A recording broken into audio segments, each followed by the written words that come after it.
रसना बासना श्रवण रमण ए तो पशुतुल्य कर्म मनीष जीवन पाइछु जदि तू करि जा किछि पुण्य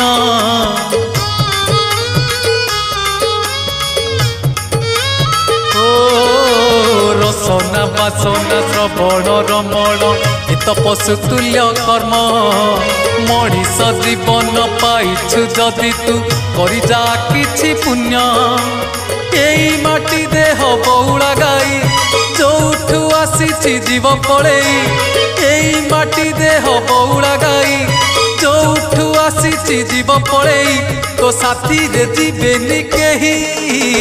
एक जीवन तो सेई जिए प्रभु नाम धरे नाही धिक जीवन तो सेई जिए प्रभु नाम धरे नाही।